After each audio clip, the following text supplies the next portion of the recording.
L'hivernage, c'est bien un des sujets qui est le plus recherché sur Internet pour tout ce qui concerne le camping-car. Et comment? Il permet de protéger le véhicule pendant la période où il ne roule pas, de faciliter la remise en route pour les beaux jours, et puis de détecter les éventuels dysfonctionnements. Et comme on a l'habitude de le faire, on va reprendre tous les points pour que vous puissiez tout savoir sur l'hivernage en camping-car. Si le monde du camping-car vous intéresse, cette vidéo est faite pour vous. Moi, c'est David. Auparavant, j'ai travaillé dans le véhicule de loisirs, mais aujourd'hui, ma vocation, ma passion, c'est de faire des vidéos et de vous présenter des choses utiles. Grâce au groupe Univers qui m'ouvre généreusement ses portes, je vous emmène dans les ateliers, les coulisses du métier pour parler technique.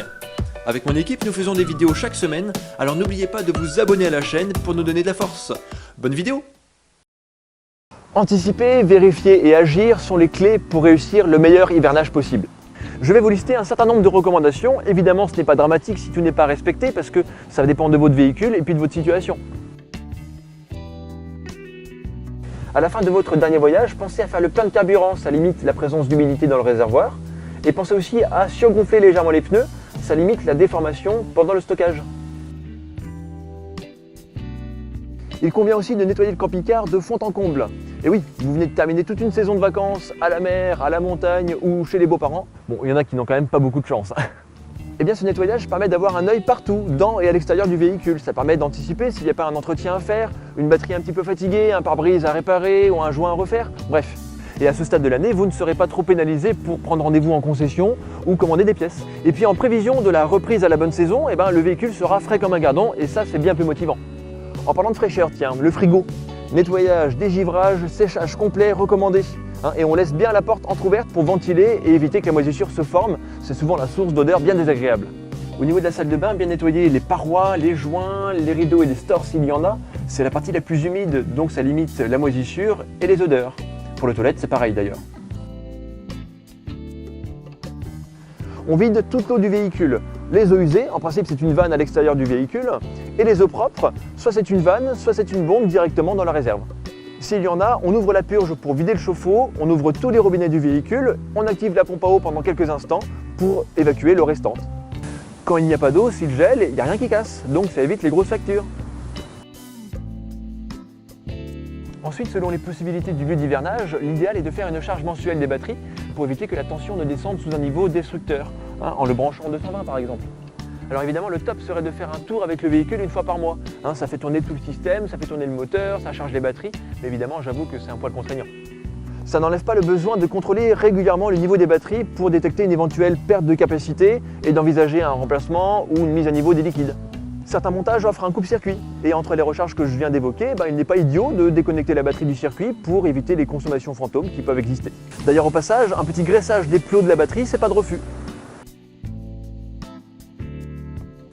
Le top en lieu de stockage, c'est un hangar chauffé, ventilé et sec.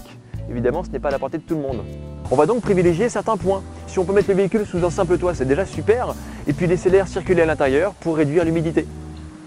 Si les camping-cars couchent à l'extérieur, mettez-le sur cale pour l'incliner légèrement et éviter la stagnation de l'eau sur le toit. Et puis quand c'est possible, bloquez les roues avec des cales et ça permet de desserrer le frein à main. Si la ventilation est insuffisante, vous pouvez placer un absorbeur d'humidité. Bon, c'est pas le produit miracle, mais ça permet de limiter les désagréments. Certains aussi tirent une rallonge dans le véhicule et mettent un petit chauffage électrique pour empêcher le gel et maintenir le sec. Protéger les camping-cars du soleil, c'est aussi une bonne idée, avec par exemple une bâche d'hivernage, parce que les UV sont souvent la cause de dilatation, de fissures et de décollement des joints d'étanchéité. Idem pour les pneumatiques, s'ils sont exposés au soleil, c'est bien de les couvrir, parce que même s'ils ne roulent pas beaucoup, c'est souvent les UV qui vont les abîmer en premier. Si vous avez un panneau solaire sur le toit et que le véhicule couche à l'ombre, c'est bien de mettre un petit carton de protection pour limiter la poussière, les crottes d'oiseaux, les feuilles mortes. Dans tous les cas, ce sera toujours plus agréable pour la reprise. Qu'est-ce que j'oublie aussi moi? Ouais, les grilles du frigo, la cheminée du chauffage, tous ces trous où les insectes sont susceptibles de s'installer, il convient de leur empêcher l'accès. Alors du côté du coffre à gaz, évidemment, on va vérifier que les bouteilles soient bien fermées. Peut-être que c'est le moment de les remplacer d'ailleurs. On peut regarder la lyre, voir si elle n'est pas expirée, dans ce cas il faut la remplacer. Et dans tous les cas, on va la déconnecter de la bouteille pour ne pas que le joint reste comprimé pendant tout l'hiver. Ayez toujours avec vous une petite bombe de dégrippant, le WD-40 que tout le monde connaît. Parce que c'est votre ami pendant les vacances, mais ici aussi parce que vous allez pouvoir lubrifier pour l'hiver le joint du cap AVC et toutes les serrures du véhicule. Évidemment, tout n'est que prévention. Et puis pour ceux qui ont un permis poids lourd, sera-t-il toujours à jour? Est-ce qu'il n'y a pas des visites à passer?